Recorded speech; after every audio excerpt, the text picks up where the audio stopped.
The year is 2023, and I have just played Horizon Zero Dawn for the first time. This game originally came out in 2017, and it was developed by Guerrilla Games, and this is the first time I've actually played through this game to completion. I remember when it first came out, I started it and I didn't continue it. I wasn't interested when it came out because it was coming out at a time where I was already playing a lot of open world games, so I wasn't, really hyped to get into another open world experience. So I lost interest really quick, and I'm kind of kicking myself for that because this month I had a chance to actually sit down and play it all the way through to completion. I actually platinumed the game, which only took about, 30 to 40 hours, I think, around there, which is a perfect length for a game like this, and it's exactly what I was looking for. It's an open world, action-adventure, narrative-driven game that is not too complex with the systems as far as crafting and gathering and, skill trees and stuff like that. It's not too complex, it's pretty straightforward, and that's what I was looking for. I love Guerrilla Games, I've loved all the Killzone games. That's how I discovered Guerrilla Games. And this Horizon series has been such a dramatic turn for their studio to go from first-person shooters to this sprawling open world. It was a dramatic turn for the studio, and it could have failed horribly, but it didn't. They nailed it. This Horizon Zero Dawn is one of the best open world games I played in a minute. I loved the main character of Aloy. I thought she was fully fleshed out. She was a fully realized character, and what I really appreciate about her character is that it wasn't the fact that she was a woman, that never really came up in the game, maybe a couple times, but there was no emphasis on the fact that she was a female. She was just more logical than everybody else in the game, and I feel like that really helped her character.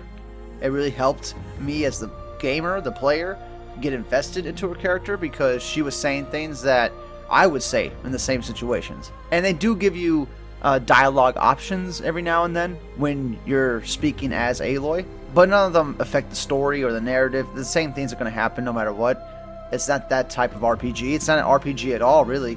It's got RPG elements, but it's mainly an action adventure in a big open world.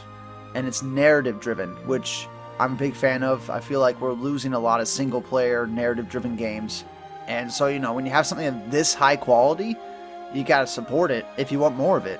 And I don't really know why I didn't have an interest the first time I played it back in 2017, because playing it now in 2023, the world is so realized and interesting, with the dinosaur robots and stuff, and the beautiful landscapes and graphics. I mean, I was playing this on PS5.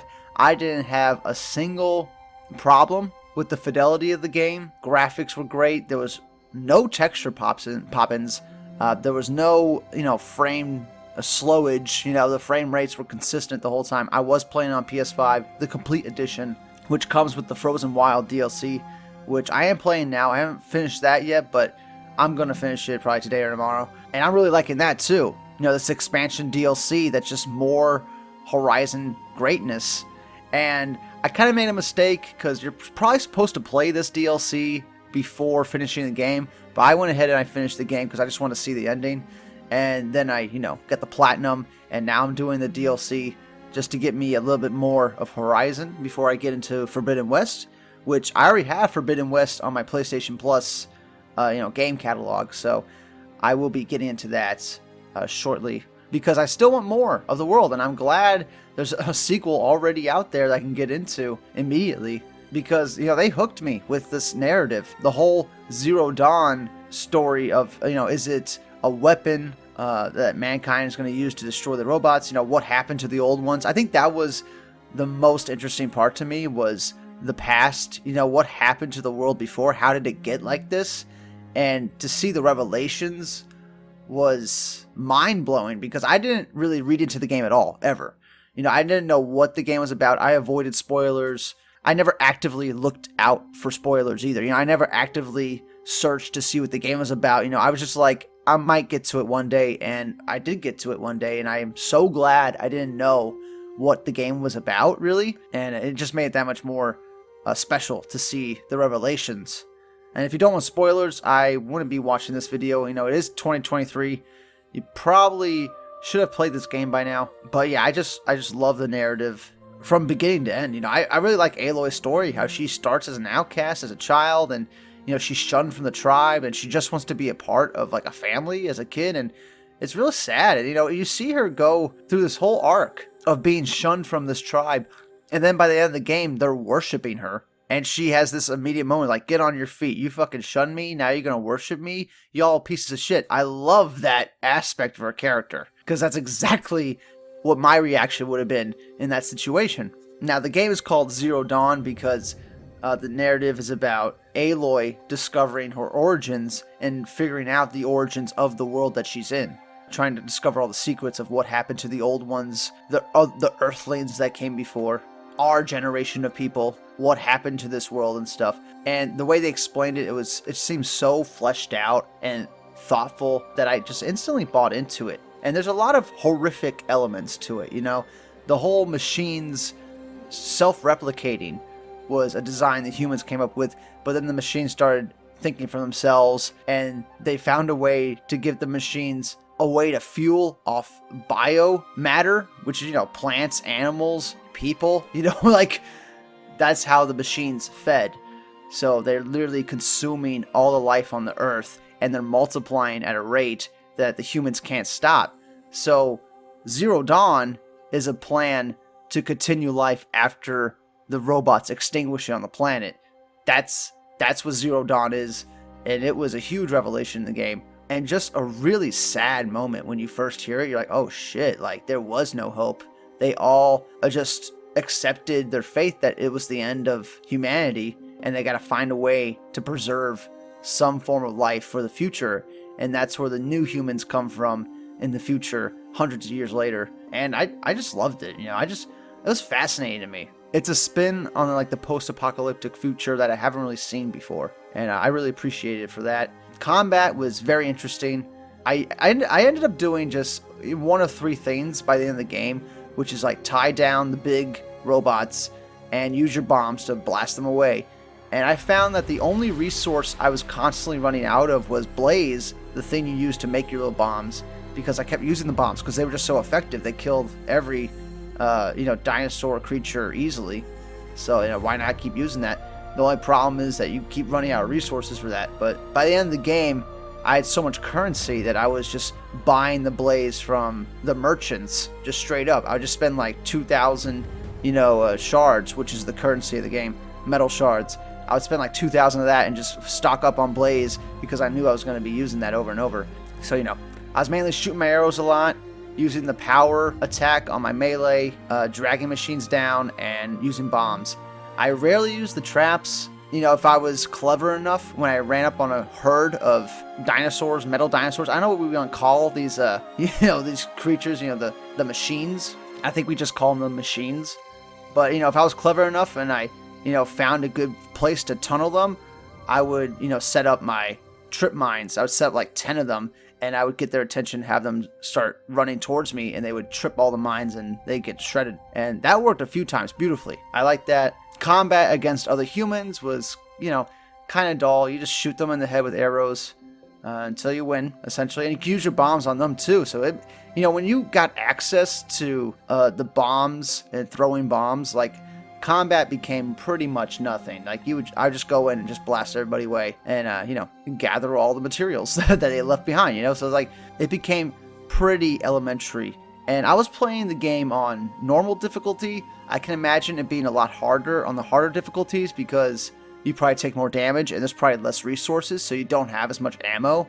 I would imagine that's what makes the game harder. But for me, I feel like the difficulty at the beginning of the game was pretty tough. Like, you really had to be careful at the beginning, but the second you got past a certain threshold around, midway through the game, you just became a beast. You just became a badass, destroying all these machines at will. And, no human could beat me. Even like the final boss human at the end, I just peppered him with bombs until he died. And it took literally like maybe 10 seconds, maybe less than a minute. All the hunter trials were very easy. Once you had the right equipment, it became very easy. One of the machines, called the Stalker, which was like this panther one that went invisible. When you first run into it, it's like impossible to beat it. It's so hard. And then you realize, hey, I could pepper him with my electric bolts and it stuns him and it stops him. And then I pepper him with my bombs and he's done. And I could take it out in like 10 seconds now.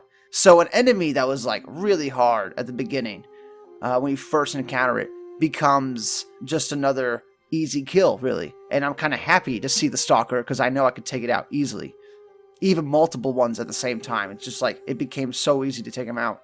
And that was pretty much the case with any enemy in the game. Even the final boss machine that's supposed to be like this big, like, slow-moving tank with all these, like, guns on it. I just keep hitting it and moving. You know, as long as you don't stop moving, you're going to survive easily. So that really wasn't much of a problem either.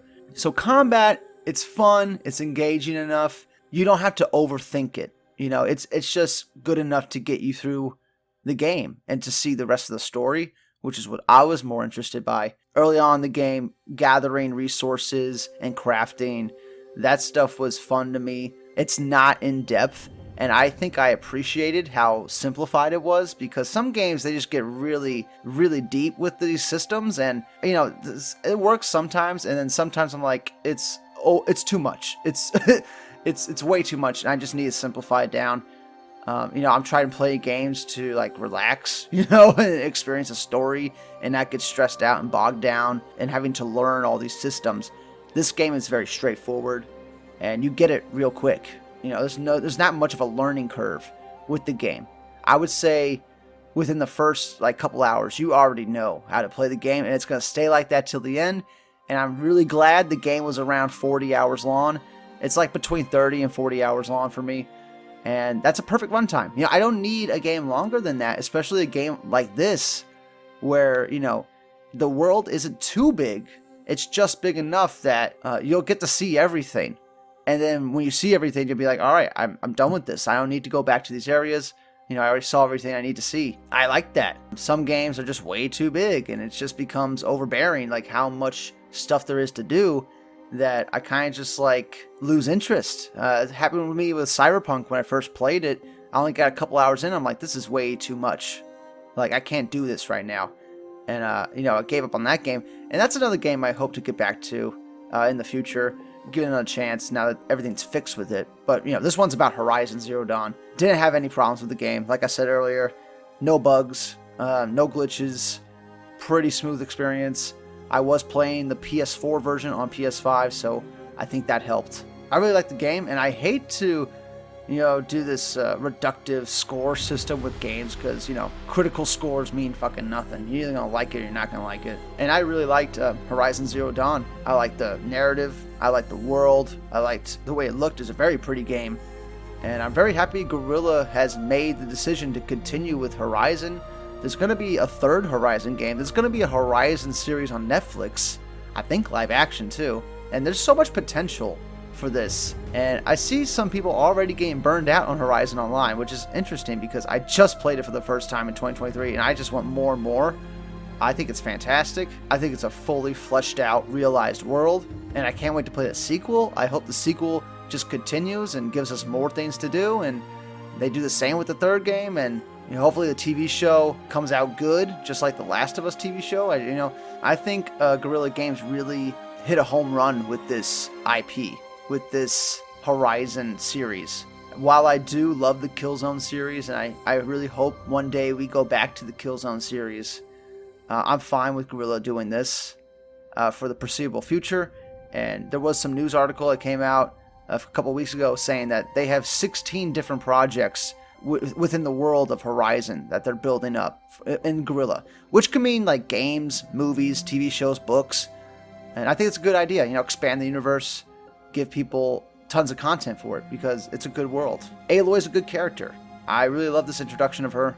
I want to see where her character goes. And now that we have her full origin and the origin of the world, I feel like it's nothing but up for the game series. And I can't wait to play Forbidden West. You know, I've heard good things from my friend who's also played that in a game, and he actually encouraged me to play Zero Dawn because he was really, you know, blown away by the game when it first came out. And I put it off for years, and now I'm finally playing it, and I love it. And I can't wait to play fucking more of it. Anyway, comment below. Let me know what you thought of Horizon Zero Dawn. As a first entry into a series by Guerrilla Games, it's like a 10 out of 10. Like, this is a great game. I don't know how you could have did it any better. It's a great introduction of the world, of the characters, fully realized, great creature designs on the machines, decent combat. Maybe that's the only thing I could really critique about the game, is that maybe the combat could be more fleshed out and more things to do. But I like all the stuff they gave us with it, you know? They gave you enough different variety of weapons that you can go about killing the machines however you want, really. But if you're like me, you'll probably end up finding one or two methods that will work for every machine, and that's just all you'll do for the majority of the game. So that might be the one critique I really have about this Zero Dawn game, is that the combat is just simplified. And it can get even more simplified the deeper you get into it, and it becomes just the same thing over and over by the end of the game. But that didn't really bother me. I was kind of fine with that. You know, I don't want something like crazy complex. You know, I don't want a Bloodborne game with every goddamn game, you know. That has its place, and there's a place for games like this, where it's just a fun action-adventure, sprawling open world, run around, kill some machines. It's not too stressful, and you get a good story with it. I mean, that's all I really want. And the soundtrack is fantastic. I just gotta say that, you know, point that out. Soundtrack is fantastic. I love the theme. I'm probably gonna add that to, you know, one of my playlists here. Excellent score. Sound design was excellent as well. Game looks good, sounds good, runs good, and has a great narrative. You can't beat that. You know, that's fantastic. Anyway, comment below. Let me know what you thought of Horizon Zero Dawn. Are you playing it for the first time? Have you played it multiple times? I'm probably not going to replay this one. I'm probably just going to go right into Forbidden West after I finish the DLC for Zero Dawn. Yeah, I mean, there is a New Game Plus with Horizon Zero Dawn, but I really don't see no reason to play New Game Plus. You're not going to get anything different with the narrative, and you're going to be so overpowered that you'll just be going through things like nothing. So I don't really see like much of a point to New Game Plus. I know that they added New Game Plus after the game came out. So like the game came out, I don't think it had New Game Plus yet, and then it got it, which I don't know why people wanted that so much. I don't think they knew how close the sequel was, because Forbidden West came out not that long after Horizon Zero Dawn. I think it was only like a 3-year difference or something like that. It was a quick turnaround. But yeah, probably not going to do the New Game Plus. It's just not much of a reason after you platinum it like I did. I platinumed the game on my first run, which I like a lot. You know, I like it when, you know, you beat a game and you collect all the trophies as you play it. And when you get to the end of the game, that's when you get your platinum. I like that. It's a good little trophy list they had. Nothing too crazy. If you like the game, you can easily get the platinum. But anyway, now I'm really signing off. It's a 10 out of 10. You know, as far as the first experience, it blew my mind. Will that 10 drop to a 9 as I think about the game years from now? Maybe, but once again, scores are redundant and stupid and pointless. Did you like the game or did you not like the game? That's all that matters. And for me, I did like it. And I can't wait to play more. Can't wait to see more of this universe. And that's it for now. Subscribe if you like these game reviews. I do them every now and then. Every time I beat a game and I want to talk about it, I usually make these reviews. So, yeah, that's it for now. Have a great day, and we'll see you all in the next one. Bye-bye.